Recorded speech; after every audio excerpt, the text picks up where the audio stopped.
question. Okay, it's week 2 of about 15 weeks during our gymnastics season, and so I like to think of that as mile 2 of a long marathon where you really have to be ready to take on any and all that comes with each stretch of a race. And I think our team did a great job starting strong, doing exactly what they've been training in the gym and just transferring that into competition. That's been one of our goals leading into this season, is to start strong, but to not make it such a big deal, to let Friday just to be a reflection of the workload that they put in throughout the week. And I'm really proud of how our team, who is a little bit younger than past teams that we've had, they really jumped in, competed like seasoned veterans, and I was really proud of how they transitioned all their work onto the competition floor.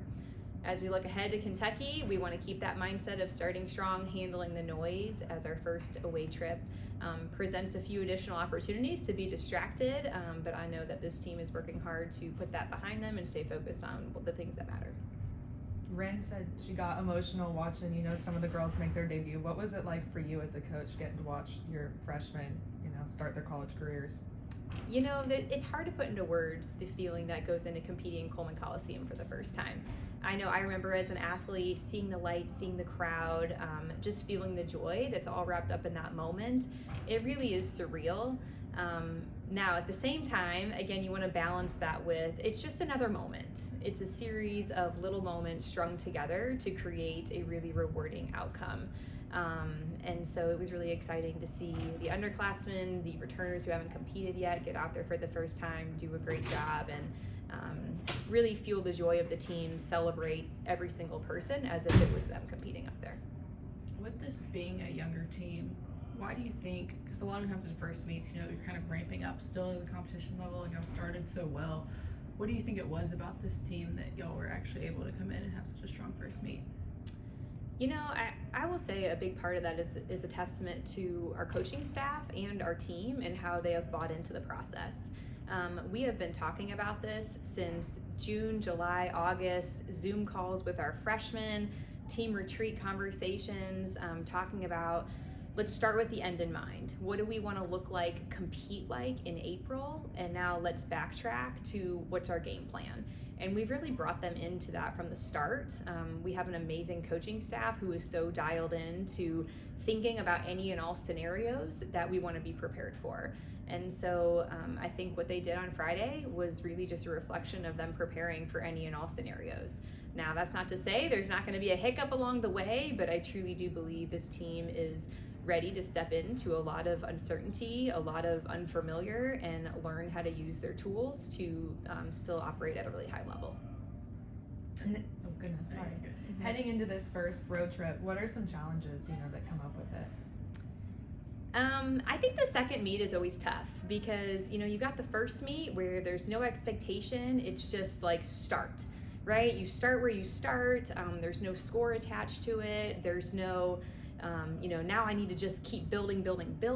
And so I do think the second meet creates a bit of expectation and distraction and noise from that standpoint, where you feel like now you have to one up your performance. And while we want to continue to get better, that might look like score, that might look like attitude of approach. We know the road to success is not necessarily this, and it's swirly, it's a roller coaster, it comes with highs, it comes with lows, it comes from learning moments. And so I think all of that is noise, and we can use that noise to our benefit, or we can use that noise to our distraction. And so I think the superpower for this team is that we talk about it, that they can handle talking about it. We're not ignoring it, we're addressing it, and it's like, okay, now what can we do and what will we do to conquer the obstacle in front of us? I think you said something in the post meet about like sending a message to the gymnastics world kind of with that performance. Then you were talking about the noise. Do you feel like starting out with such a big score, there is a little more eyes, attention on the program the way y'all started? I think there's always eyes and attention on our program. I think anytime we go compete somewhere, there is such a history and a legacy here of what excellence really looks like, that I think everybody circles Alabama as a team that they really want to beat. I love that. I think that's one area that I love. Our team is so competitive. They are eager to step into challenges like that. So I think we're looking at that as a benefit to how this team actually functions best. Coming off of runner-ups to the SEC championship last year, and you said delivered a scary statement to the gymnastics world. Can you elaborate a little bit more on that and the direction you see for this team going into the season? Yeah, I think this team is really capable of doing amazing things this season. But at the same time, that can be a blessing and a curse. It's just how you take the information and then focus on the things that you can control. And I say that because I think a lot of people look at a younger team and think, it's going to take them a while to figure out. And honestly, I think that's true. I think it does take a lot of time to figure it out. This was one meet that was a great, strong start, but we have a lot of work to do. We have a lot of tweaks to make. We have a lot of depth to develop. We need to get new skills out there. We need to fine-tune landings. And so I want to celebrate the amazing moments, yet at the same time, keep our tunnel vision and focus on the things that we need to get better at. Are there any injury updates on Cameron Jamison? At this point, we're still kind of taking it week by week to figure out what our timelines look like. And so I'm not certain on what Friday looks like, but I'm pretty sure neither will be able to compete at this point, but continuing to take it week by week. You started out with 10 of start value vaults on Friday night, which I think your first years you all haven't necessarily started the season that way. Kind of why was it important for you in the first meet to throw that out there, and then kind of how important is that like going forward that you kind of already have that in the tank? Yeah, a lot of people don't realize that competing Yurchenko 1.5 on vault, which is what everybody in our lineup did, it's a really tough vault. It takes years to develop. And so one of our athletes just learned that vault this summer. Another athlete learned it 1 year ago. And so a lot of these athletes are still learning how to have the air awareness to be aggressive on the vault and put a really solid landing down. So we felt like it was important to put those vaults out early to help them gain some competitive experience to really start drilling in landings. As we navigate the season, if it looks like a slightly easier vault happens to score better, then we'll make those decisions later on. But competing a 1.5 is a 10-0 start value, so that essentially puts us at a 0.25 to 0.3 advantage if they're executed well. And so we just want to put them out there right away, as long as it's healthy and safe, to help them develop the confidence to do it well in the moments that matter. In the press conference, you talked about 50 to 70% were new routines. Can you talk a little bit about, the trust that you have for your athletes as well as the trust that they kind of have for themselves?